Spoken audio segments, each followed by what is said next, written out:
All right, so since this is spring and peas are in season, these are fresh peas that we shucked earlier this morning. No, I don't have a DIY on how I did it because it's really it takes a long time. But anyway, you want to use these fresh peas because they are in season. They're perfect for you.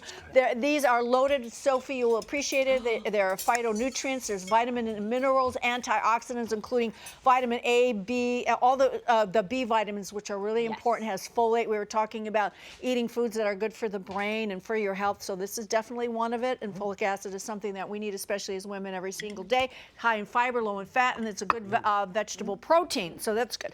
Now, what we're going to do is we're going to start with, I'm going to throw the pasta down. This is tagliatelle pasta. You can use any kind of pasta that you like that's homemade in the stores. They have them in the refrigerated section in your store, and I like to use the homemade ones because it gives it a really nice consistency and a real down-to-earth Italian, like you would get in Italy.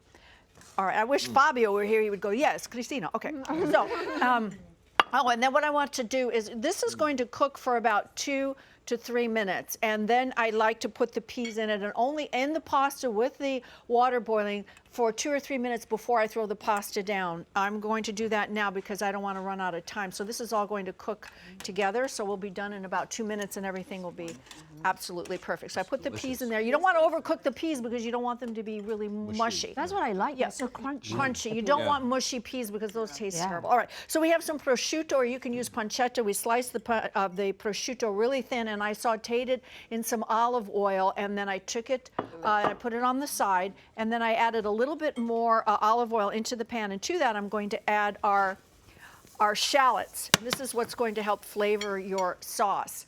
All right, so we're going to saute this until it's crispy. I'm going to let this saute just a little bit, and I'm going to come over here. And what I've done, instead of using cream for this, I'm using non-fat cottage cheese. And the reason why I'm doing that is because when you make a carbonara, it's usually a lot of butter and a lot of cream in it, and I'm trying, you know, to get away from that so you can enjoy your pasta and your creaminess without having to worry about, you know, too many calories and fats that aren't good for you. When you guys eat as a family, do you make something like this where it's just, you can, because you make a big pot of this, right? Yeah. Like, this would be a great thing for a family. Yeah, and it's really Who's easy. the cook, by the way? I can't talk with my mouth. No, okay. All right. So, Definitely not him. so what I've done here is I took a piece of garlic because I want to flavor the cottage cheese, and you blanch it. You want to blanch it because if you put raw garlic in here, it's going to have that real raw garlicky flavor, and it's not very pleasant. So I'm going to put that in there along with 2 basil leaves. Just and then two, huh? Just 2, just for a little bit of flavor. Okay, I'm going to blend that up. Now you see that's a little thick, and I'm going to add a little bit of the pasta water.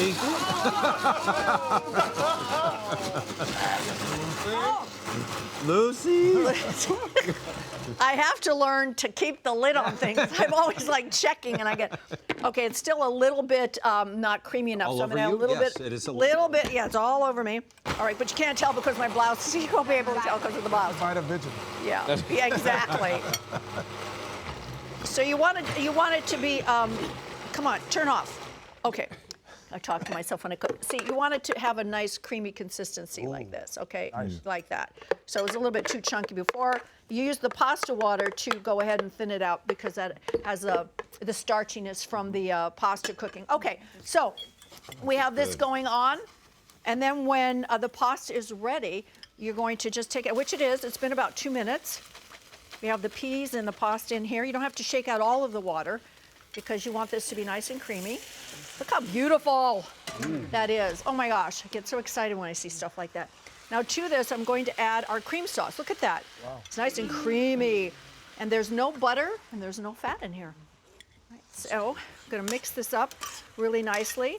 And you want to make sure it has a nice creamy consistency. If it gets too thick, you can add a little bit more pasta water, but it looks absolutely fine to me right now.